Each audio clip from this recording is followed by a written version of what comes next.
everyone, and welcome back to the V-Spot. For today's episode, I'm going to spotlight grief and the stages of grieving. This week I experienced an unexpected sudden loss of a loved one, my cousin Michael, and I found myself catapulted into the various stages of grief, moment to moment, really.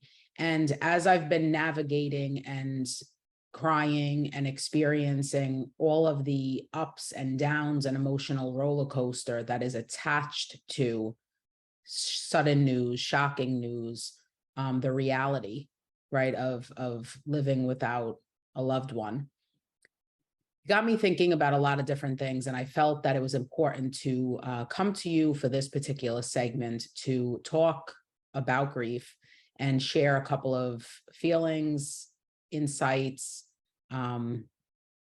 things pertaining to the process to support you, and potentially, if you're holding space for the loved ones, to support them.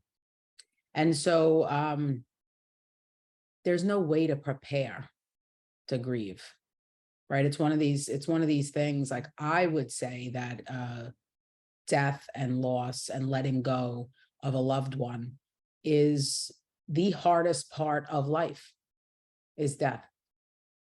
Now, some may disagree and you may feel differently, but I believe that death and wrapping hands around the reality is the hardest part of life. And there's no prepping, there's no preparing, there's no being able to make sense of suddenly finding yourself in the process, and these last couple of days have been a lot of me giving myself exactly what I need, right? So in some moments, that's crying and letting out all of the emotion pertaining to the sadness and the shock, right? In some moments, it means being still and quiet and not taking phone calls, in other moments, it means showing up in spaces where I am able to participate in conversations and calls, right, in the name of connection and service, right?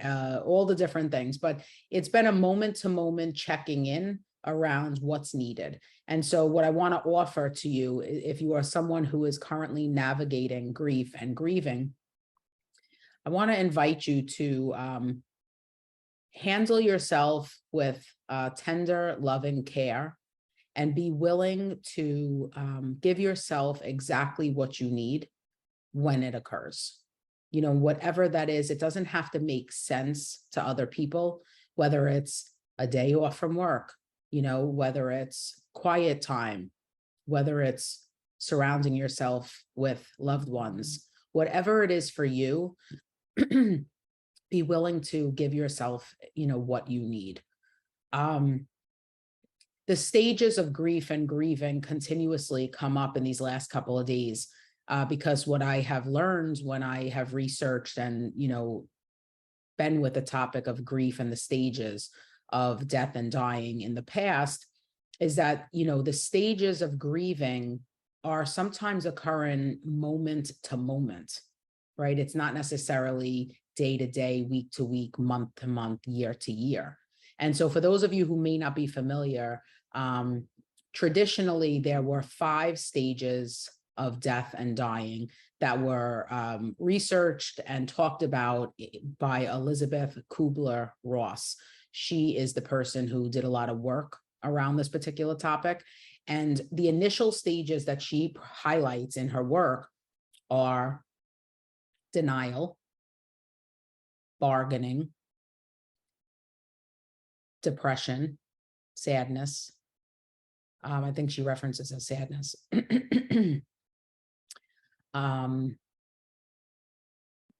Denial, bargaining, anger, and acceptance. So those are the 5: denial, bargaining, anger, sadness, acceptance. And so what she spotlights is that her work was originally done with terminally ill patients who were navigating their own mortality. And what she found is that the steps and the stages of grief and grieving were also appropriate and experienced by those who were navigating grief and lost someone, right? And so denial is just that. It's this, this can't be. How could this be? It's this, like, the mind's having a hard time accepting what is, the reality. And so it goes into this, like, it can't possibly be the case. And that's denial in terms of the stages. And then bargaining is very much like, if I only had another chance to have a conversation, I would do anything to be able to spend one more day, week, month, year with my loved one, right? It's like this phase of bargaining, with the higher power, if you will, and trying to be able to get additional time, if you will, or not even time. It could be, a different level of acquisition, if you will. Like, I don't know how to say, it could be that you're bargaining for, if only I was able to say this, if only I was able to blah, blah, blah. But in any case, you're in essence bargaining for something. And then there's anger, right? Which is a natural emotion to come up during the grieving process, because there's so much pain connected to the loss of a loved one, that there's anger that arises, whether it be for, at God or your higher power, whatever it is that you believe, whether it be connected to medical doctors and, people who were taking care of, your person or not taking care of the person, family, friends, things, right? Like there's an experience of anger because that accompanies the grieving process.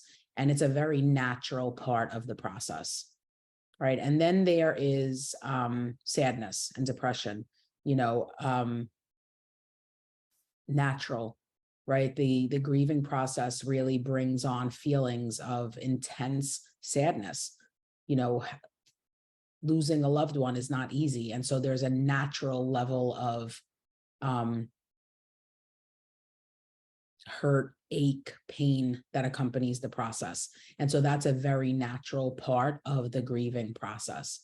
And then there's acceptance, which is just that, accepting the reality, that your loved one is no longer here in this physical, realm. And what I've learned in the last couple of days in my own particular journey is that in any given moment, I'm in any of those particular stages, right? There have been moments where I'm literally in conversation of, this can't possibly be. There's a shock, there's a, almost like refusal to believe, and that's denial. And then there are moments where I'm angry. This isn't right. It shouldn't be like this, and that's kicking up.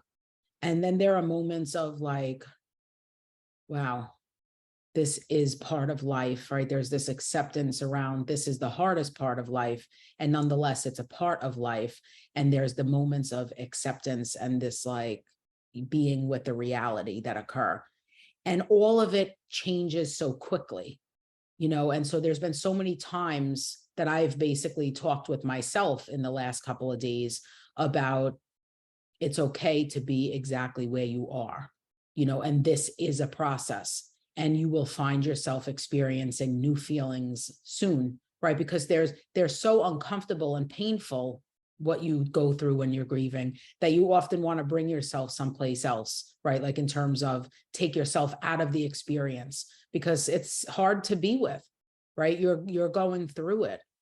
And so the stages are very beneficial to be aware of as you're navigating, because sometimes moments can feel so dark that when you have access to, okay, this is part of the process, this is part of what happens, this is natural, you can support yourself and soothe yourself through. And not only yourself, others, right? So when somebody's experiencing anger and experiencing the sadness, you're able to hold space for them as part of a very natural, part of the grieving journey. And so I wanted to come on here today to talk about the fact that these are the stages. At any given point, you could find yourself in any of them. You're not doing grief wrong, right? Give yourself exactly what you need.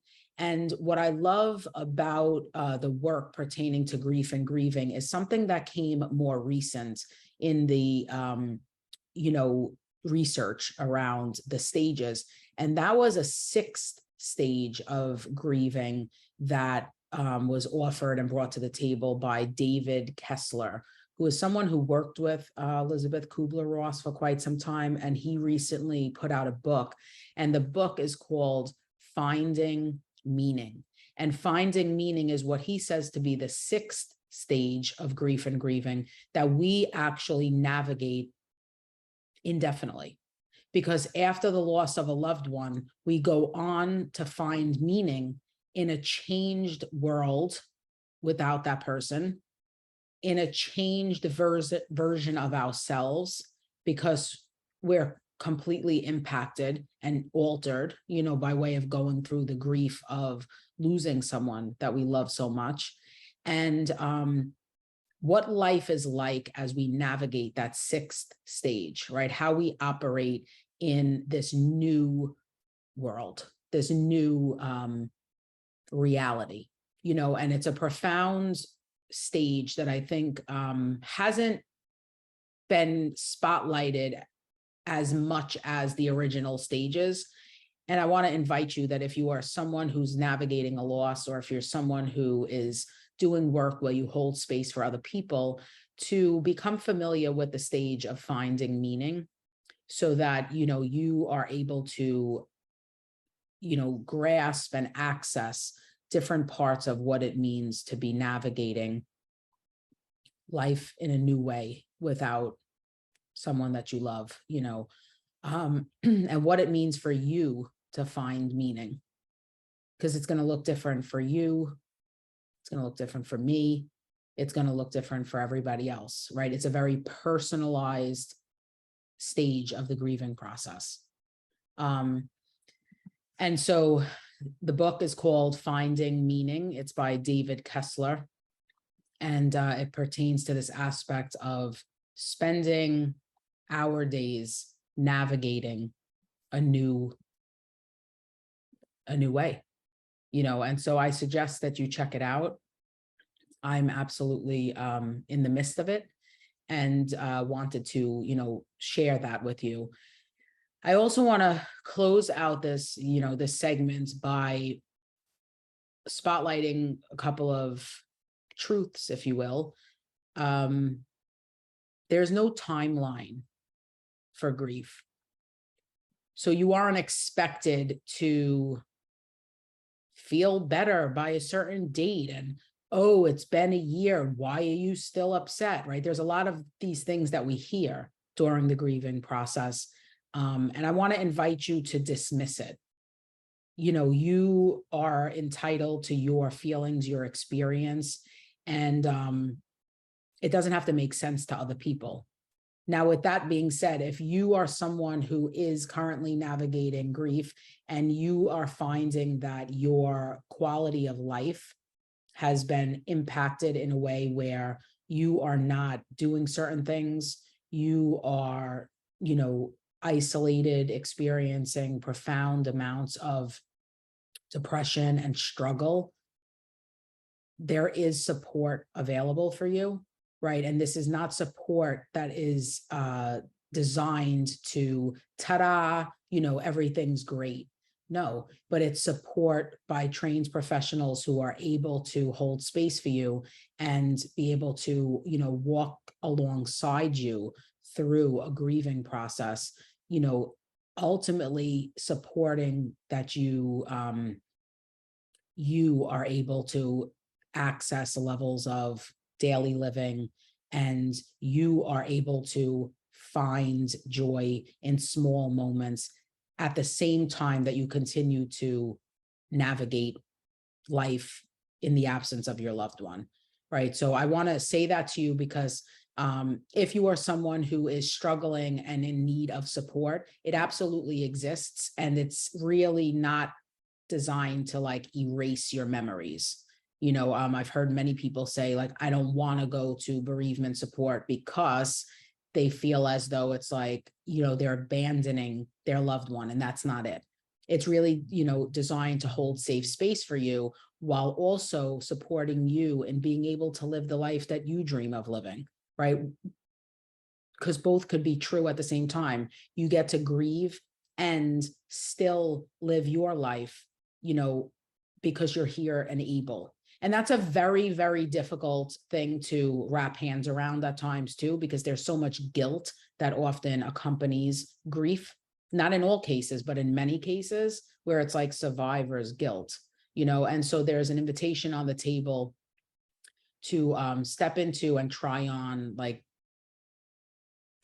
survivor's grace, which is a term that I heard from a mentor at one point, which is, the giving yourself permission and, allowing yourself to live because you are here and able, and your loved one would want you to. Right. And so support does exist. This is not about disregard everybody who, is concerned about maybe how you're experiencing the death of a loved one. But it's more an invitation to recognize that support is on deck. And if you are recognizing that it is impacting you in a way where you're struggling day to day to do your things and, access any level of fulfillment or satisfaction in your own life, you deserve to be supported. So that's one thing. So grief has no timeline. Second thing, time does not heal all wounds, right? Time does not heal all the wounds. When it comes to grief, it's often a wound that exists indefinitely. It starts to, I would say, fade in the way that it, like we are able to go on to have day-to-day operation in our life and, start to like, move through the world a little bit easier, for lack of better words.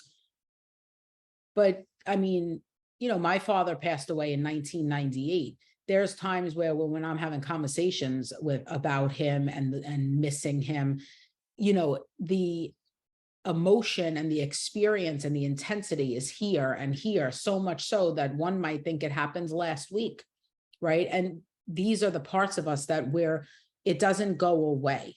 And so time doesn't heal all the wounds. So this is not a call to action to try to erase what it is that you're feeling, but it's a call to action to be able to tend to self and give yourself permission to heal and be with and feel and recognize that you are, you're changed as a result of such a drastic loss, and you get to be with that, right? And nobody has to, nobody can or has to force you to be someplace else, and there's no shame and there's no beat up for being exactly where you are, right? It's a very personalized journey, and you get to be on that journey. Right. And this is the hardest part, I say, of life, because who wants to be on that journey? Nobody. And then you suddenly find yourself here. I'm here. And all of the emotions and logic and everything goes out the window, and you're navigating like, how in the world and what do I do and how do I process? Right. A very natural experience when it comes to grief. And so I'm going to end the segment by reading a quote that I think is exceptionally powerful. I shared it on social media and I want to share it to you here, in hopes that you'll find some level of comfort and acceptance and support in these particular words and this particular episode as a whole. The reality is that you will grieve forever. You will not get over the loss of a loved one. You will learn to live with it. You will heal and you will rebuild yourself around the loss you have suffered. You will be whole again, but you will never be the same, nor should you be the same, nor would you want to. And that's a quote by Elizabeth Kubler-Ross and David Kessler. And so I close out this episode by letting you know that if you are someone who is grieving, I'm thinking of you. If you are someone holding space for people who are grieving, I'm thinking of you. This is absolutely part of the human experience, the most unpleasant part, the difficult part to wrap hands around. You're not alone. I know I'm not alone. And I dream of a world where we're able to hold safe space for each other to experience all the different parts of the human experience without judgment, without beat up, without shame and all of the things. And my way of being able to contribute to a world where people feel safe to be exactly where they are and have the conversations that are difficult and courageous is to show up like this, in the midst of grieving and going through my own process. I want to hold safe space for you to go through yours and let you know I'm thinking about you, let you know that it was important for me to be here in this way, because for me, this is absolutely a demonstration and choice to lean into vulnerability as opposed to leaning out and not allowing myself to be seen and talk about what it is that I'm going through. There was a call to action today to actually share and be with the hard parts of this particular portion of my journey, and take good care of you, take good care of each other, love up on your people. Don't take for granted this, the power of now, right? Make your phone call, send your text messages, check in, because this is what we have. Tomorrow is not promised, and oftentimes shocking things take place that really jolt us into that reality, and yeah, it's important to fulfill your dreams, live the life that you want to live.